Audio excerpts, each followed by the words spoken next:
En fait, on sait que le travail, entre guillemets, qui a été fait sur soi est suffisant, complet, effectif, à partir du seul moment où quand tu as une idée en tête, un désir qui t'anime, un élan à réaliser quelque chose ou à exprimer un élément de ta nature ou qui te tient vraiment à cœur.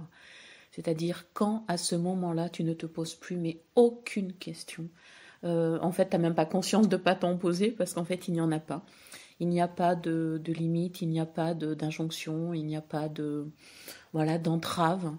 Il y a simplement la spontanéité, la totale liberté, mais vraiment la totale aisance et joie à faire ce que tu as envie de faire, et c'est-à-dire à laisser ton être qui il est et à être dans l'expression absolument complète et vraiment libre, parce que là je crois qu'on atteint vraiment la liberté d'être.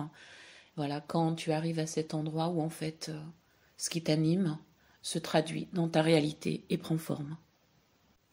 La véritable question n'est pas quelles sont mes limites, quelles sont mes croyances limitantes, entravantes, etc., etc., ce à quoi je dors. La vraie question n'est pas celle-là. Le vrai problème n'est pas là. La seule et unique question est qu'est-ce que je veux? Et vraiment, mais quelle est la part de moi que je veux exprimer? Et quelle est cette façon d'être moi qui me tient le plus à cœur? La seule véritable question, elle est là.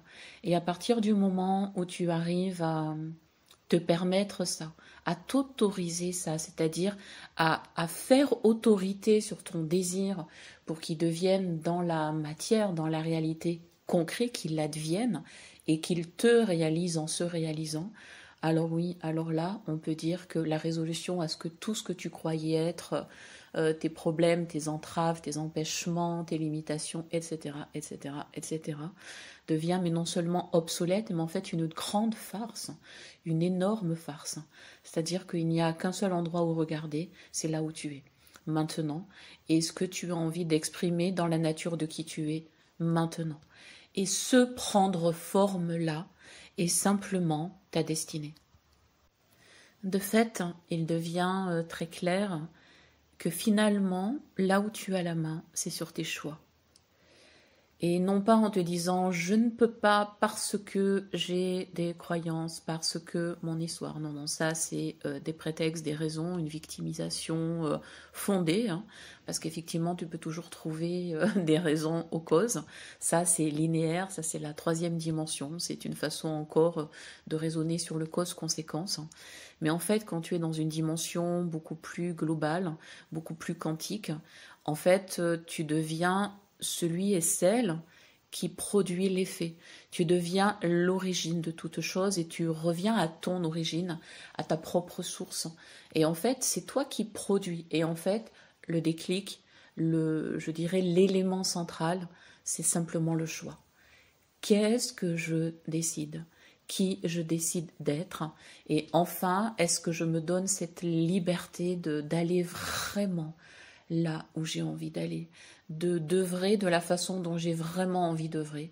Est-ce que finalement je m'autorise, mais à 3000%, d'être cette personne-là et nulle autre personne que celle-là? Et en fait, rien ne t'en empêche, absolument rien. Parce que à l'origine de qui tu es, dans cette dimension absolument quantique et réaliste et concrète et absolue de qui tu es celui qui a toujours eu la main et qui peut évidemment l'avoir tout le temps, à nouveau, pour toujours, en toute situation, en tout instant. Et donc ça t'appartient. Et en fait, ton pouvoir, il est là.